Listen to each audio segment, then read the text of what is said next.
Hi, today I want to talk to you about a crucial element that comes into play whenever we try to achieve a goal.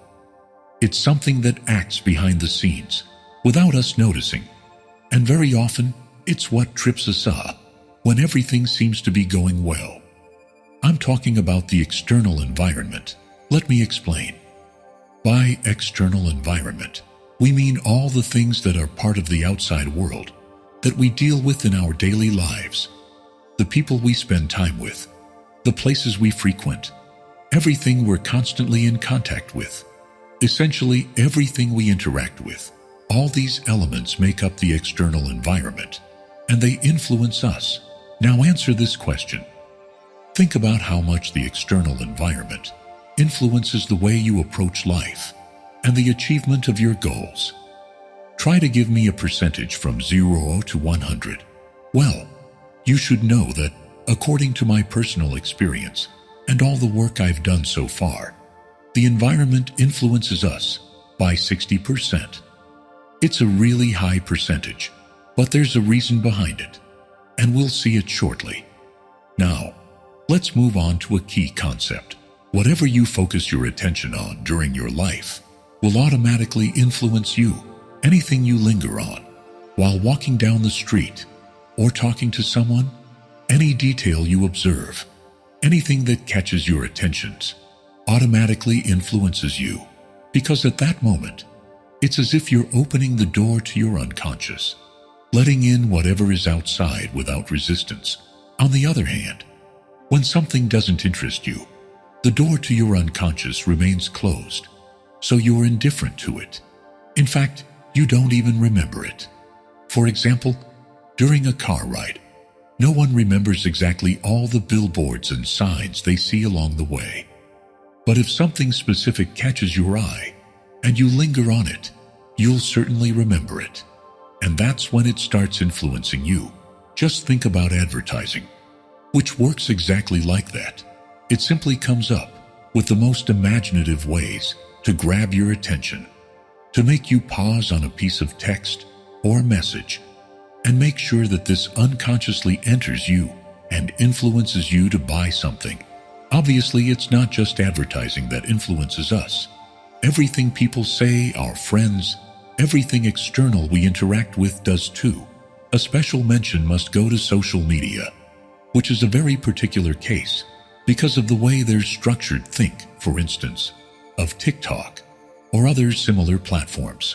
They're designed so that you scroll continuously between contents, entering a state of non-awareness, of non-consciousness, where you keep watching content without noticing how much time is passing, finding yourself in that limbo in which you continue for no specific reason. In that moment, you're leaving your unconscious door ajar, which is even more serious because it's neither closed nor open. We're not aware, so it's just slightly open, and anything can enter freely without us realizing it. Thus, piece by piece, content by content, it's like a drop of water wearing down a rock. I assure you it influences you, which is why social media are particularly dangerous and are an element of the external environment you must pay close attention to. But now, having made this premise, let's see what it has to do with the external environment. It's as though each element of your external environment has the potential to influence you in a positive or negative way.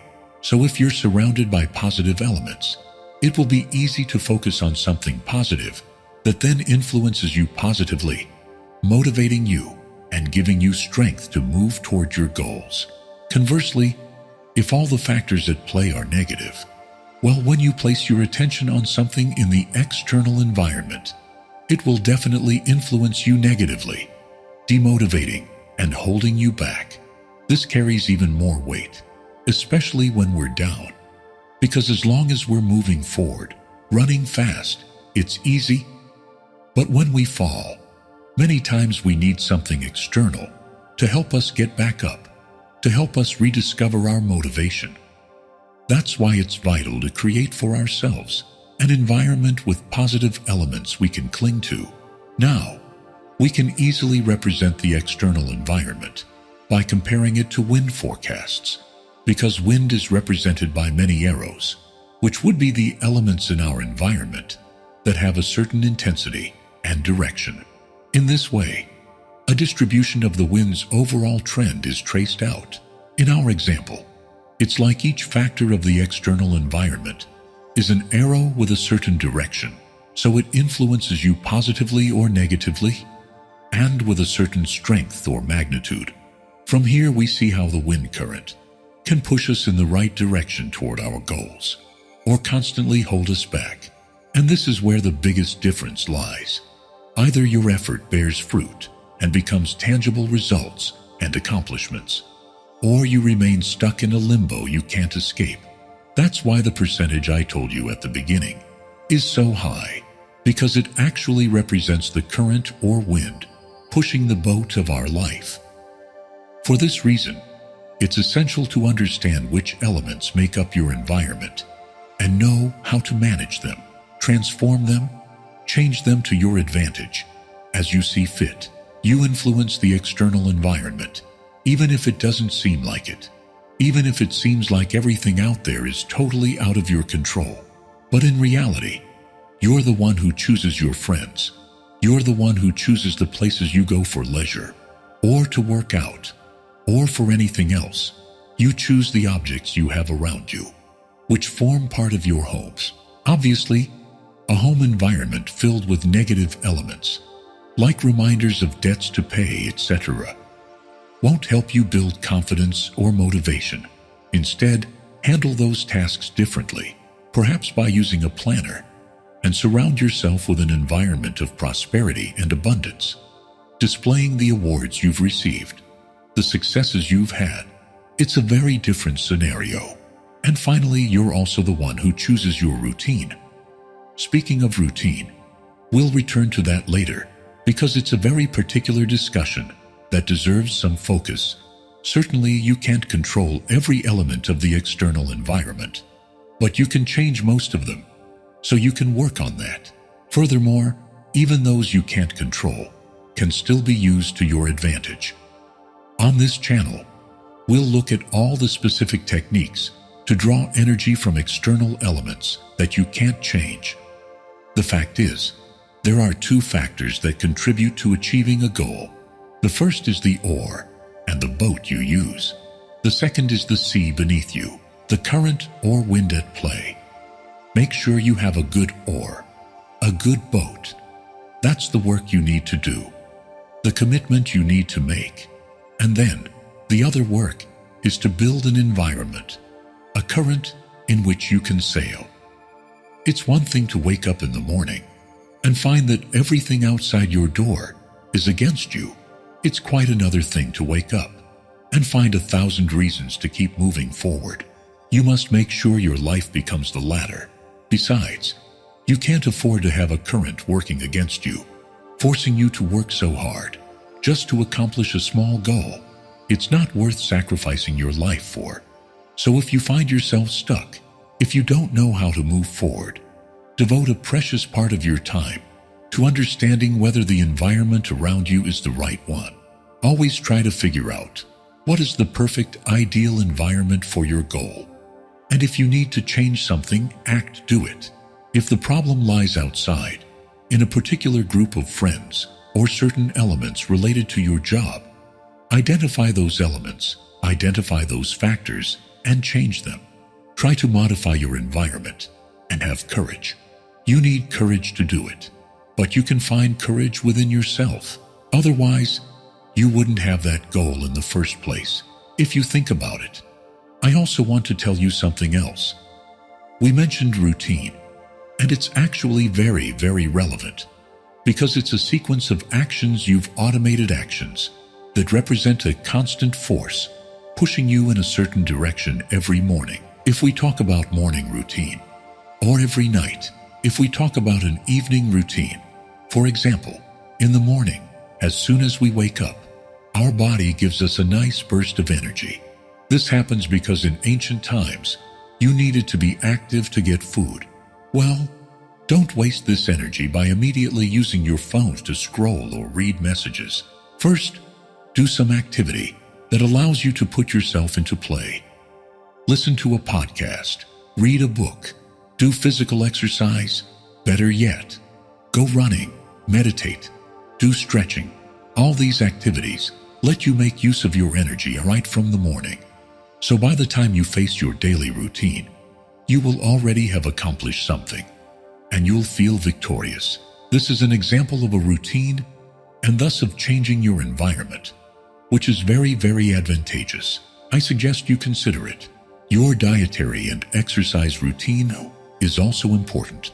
Unfortunately, if something like cigarettes or alcohol becomes part of a routine, the consequences are disastrous, not so much for the cigarette itself or the bottle of alcohol itself, but because they become a constant force that slowly wears us down and destroys us.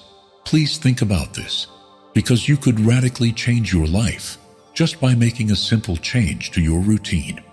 Now I want to give you a key tool to number 1. Understand the influence of external forces and elements of your environment. And number 2, be aware of how to act on the negative elements of your environment in order to change them, along with your own routine. This key element is called awareness, and I'll immediately explain why it's so important. Awareness allows you to catch your thoughts at their origin, the moment they arise within you. At this stage, they're authentic and tell you exactly what you're feeling, but more specifically, what effect the environment is having on you, what effect the situation you're experiencing is having. The problem is, most of the time we live without truly having awareness of the root of our thoughts. We simply experience various thoughts going through our minds, but they're jumbled. It's like being in a new city, needing to reach somewhere unknown, and not having a GPS to figure out where you are. You look at what's around you, but you only see the street you're on, and maybe a few surrounding elements. This same condition is like our daily thinking, whereas conscious thought is like viewing the city from above. That's what awareness is for. To understand perfectly where each road leads, each alley, and to understand perfectly the external environment. But how can we achieve awareness? On this channel, I've made a video with a specific, simple but effective exercise that lets you activate this mechanism and rise higher and higher so you can see the city from above. I suggest you don't miss it because it can really be helpful. Besides, my advice is to carve out some time in your day for introspection and thinking. Sit down for 10 or 20 minutes and listen to the flow of your thoughts. Listen to your breath. Listening to your own breath helps you detach and step away from the present moment so that you can observe yourself from the outside. I'll warn you now, if you've never done it, you may initially feel some resistance, but that's normal because it's not something you're used to doing. However, after some initial patience, you'll see that the positive sensations will come, and try to be consistent over time. To wrap up this video, I want to share an Oriental saying that really struck me when I first heard it. But first, I remind you to leave me a like. Remember, it's essential because it gives me great support, and it's such a simple action. Also, if you like these types of videos, I invite you to subscribe to this channel, where we look at perspectives and techniques to always interpret reality in a beneficial way. The fact is, we can't change reality for how it is, but we can use the right key to always open the door that lets us move forward and progress. By using the right perspectives, you can activate as much energy as you want and achieve any goal you desire. So, once again, I suggest you subscribe and turn on notifications. The proverb I promised you goes like this: pay attention to your thoughts, because they will become your words. Pay attention to your words, because they will become your actions. Pay attention to your actions, because they will become your routine. Pay attention to your routine, because it will become your character. Pay attention to your character, because it will become your destiny. Take care, and see you next time.